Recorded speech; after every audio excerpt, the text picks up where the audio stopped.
Bonjour, je suis Sarah et j'aide les hommes et les femmes à guérir de leur passé et se réaliser pleinement en utilisant le coaching, la PNL, l'EFT et mon intuition. La vidéo que je vais vous partager là tout de suite, c'est par rapport à une question qui m'a été posée de comment on peut gérer la peur, que les gens se laissent envahir par leur propre peur. Donc c'est une question assez complexe, donc je l'ai décomposée en plusieurs parties pour essayer de vous apporter des éléments de réponse, de réconfort et de conseils aussi par rapport à ça. Il est vrai que nous vivons dans un contexte très particulier et la plupart d'entre nous n'avons jamais vécu ce genre de situation. Donc il est tout à fait normal qu'il y ait énormément de peur autour de tout ce qui se passe. Donc la première chose, si possible, c'est déjà, je vous invite à ne pas céder à la panique et ne pas céder à la peur. Alors je sais que c'est beaucoup plus facile à dire qu'à mettre en pratique, donc je vais vous expliquer un petit peu ce à quoi cette question m'avait fait penser. Donc j'ai pris quelques notes pour être sûre de ne rien oublier pour vous. Donc pour répondre à cette question, pour moi déjà, c'est une peur d'anticipation. Parce qu'on anticipe le fait que les autres personnes se laissent envahir par leur peur. Donc qu'est-ce qu'on peut faire par rapport à ça? La première chose, c'est accepter l'autre pour qui il est. Encore une fois, ça peut être beaucoup plus facile à dire qu'à faire. Mais justement, c'est pour accepter l'autre pour qui il est. Donc si on peut prendre du recul par rapport à ça et être dans le non-jugement, juste constater qu'il y a des personnes qui vont vraiment succomber à cette peur-là et que c'est normal aussi. Donc déjà, c'est l'acceptation de l'autre tel qu'il est. Ça va nous demander aussi de revenir à l'instant présent parce que comme nous sommes dans des peurs d'anticipation, c'est forcément vers l'avenir et on imagine des scénarios catastrophes. Il ne s'agit pas d'oublier ce qui se passe, c'est pas ça du tout, mais si possible, c'est toujours de revenir à l'instant présent.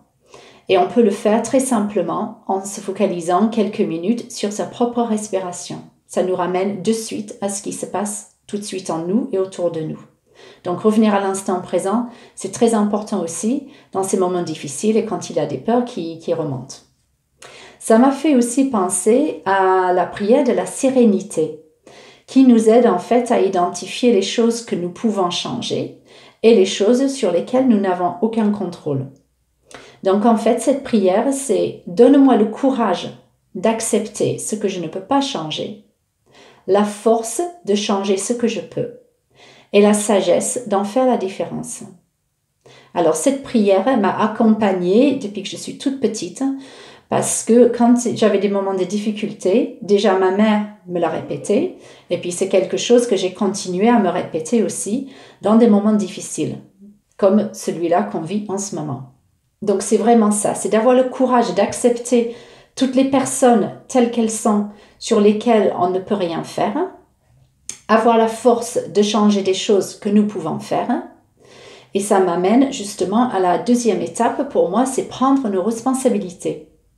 Parce que si nous prenons ce recul-là, si nous revenons à l'instant présent, il s'agit aussi de nous protéger. Alors, qu'est-ce que j'appelle par protéger? C'est ne plus regarder les informations qui nous oppressent, qui nous stressent, qui nous vident. Il est très tentant de regarder Facebook à longueur de journée, surtout que nous sommes actuellement en confinement. Mais en fait, ça ne fait qu'augmenter nos peurs. On lit des choses, on ne sait pas si c'est 100% vrai ou pas, et même si c'est 100% vrai, ça va nous angoisser, ça va vraiment générer encore plus de peur. Donc la première chose à faire, c'est d'arrêter ça.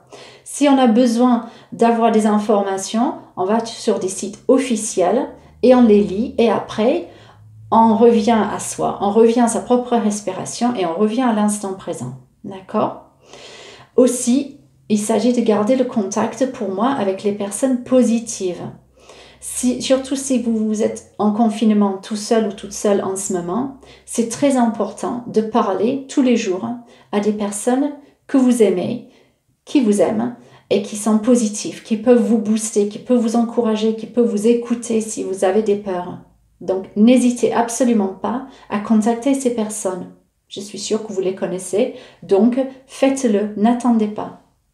Et puis aussi, prendre ses responsabilités pour moi, c'est aussi pouvoir envoyer de la compassion envers toutes ces personnes qui n'arrivent pas à prendre ce recul, qui n'arrivent pas à vivre l'instant présent et qui sont submergés par leur peur.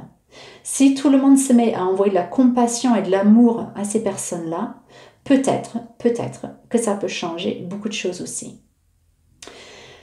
Autre chose, troisième étape, quand même par rapport à cette question à la peur, c'est quel est mon besoin en fait? Parce que quand j'ai peur de quelque chose, ça cache un besoin, ça cache toujours un besoin.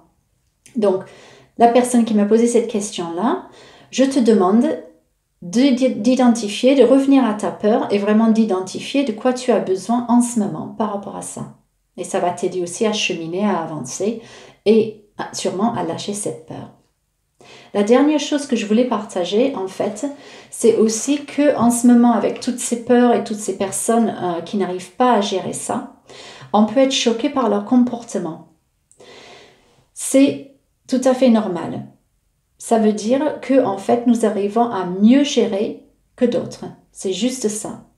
Donc, je viens de vous parler de la compassion, de pouvoir envoyer de la compassion envers ces personnes-là. C'est très important. Mais ça m'a fait de suite penser à la pyramide de Maslow. Je ne sais pas si vous la connaissez, mais en fait, il y a 5 étages. Et l'étage de base, c'est vraiment les besoins physiologiques. Qu'est-ce que ça veut dire? C'est tout ce qui est nourriture et eau. Tout ce qui nous nourrit, ce dont on a besoin pour vivre. Donc, quand on voit les personnes qui paniquent, qui achètent je ne sais pas combien de nourriture parce qu'ils ont peur de manquer, il faut accepter qu'il y a des personnes qui reviennent à ces besoins purement physiologiques. Les humains, nous sommes faits comme ça. Il y a plusieurs étages de besoins. Et donc, selon le niveau, si vous voulez, de compréhension de ça et d'acceptation de nos besoins et d'identification de nos besoins, il y a des personnes qui reviennent très très vite à ces besoins purement physiologiques. Donc, acceptez ça, acceptez ça. L'étape au-dessus de cette pyramide, ce sont les besoins de sécurité. Donc, avoir une maison, avoir un toit, être en sécurité. Il est tout à fait évident qu'en ce moment, la plupart des personnes ne se sentent plus en sécurité. On ne sait pas où on va. On nous demande de faire des choses qu'on n'a jamais fait et ça crée des peurs et c'est tout à fait normal. Mais se dire que c'est un besoin aussi pratiquement fondamental, ce besoin de sécurité. Donc si nous arrivons à travailler notre propre sécurité, c'est déjà un bon pas en avant.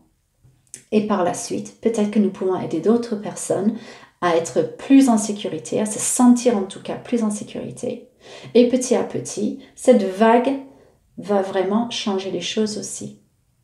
Juste pour finir avec la pyramide, parce que je trouve que c'est très intéressant quand même.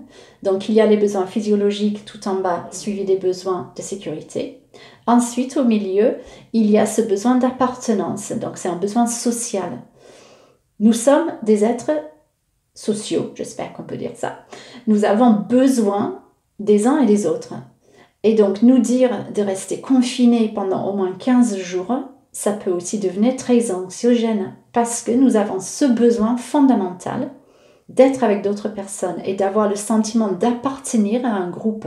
Alors, ce groupe peut être tout petit, ça peut être la famille, mais ça peut être un groupe très très grand. Donc, profitons quelque part de ces instants, comme je viens de dire aussi, pour se reconnecter à des personnes positives qui vont nous aider à traverser cette période. Ensuite vient le besoin d'estime. Donc ça peut être la reconnaissance des autres, donc c'est le besoin d'estime par rapport aux autres, et l'estime de soi. Et ce sont des choses qui se travaillent, surtout en coaching. Et la dernière étape, le dernier étage de la pyramide, c'est la réalisation de soi. Et c'est ce que j'aide les personnes à faire en fait à travers mon coaching. Donc c'est vraiment se réaliser pleinement. Donc voilà, pour répondre à cette question sur la peur que les autres personnes se laissent envahir par leur propre peur. J'espère que ça vous a aidé à voir un petit peu plus clair par rapport à tout ça. Si cette vidéo vous a plu, je vous invite à la partager massivement parce que je trouve que plus on est dans l'avancée positive, plus ça va changer des choses, mieux on sera. Et puis, si vous avez d'autres questions par rapport à ce que je viens de vous expliquer, contactez-moi et je vous aiderai. Je vous souhaite une très belle journée. Prenez soin de vous. Et vraiment, revenez à l'essentiel. Revenez à l'instant présent. À bientôt.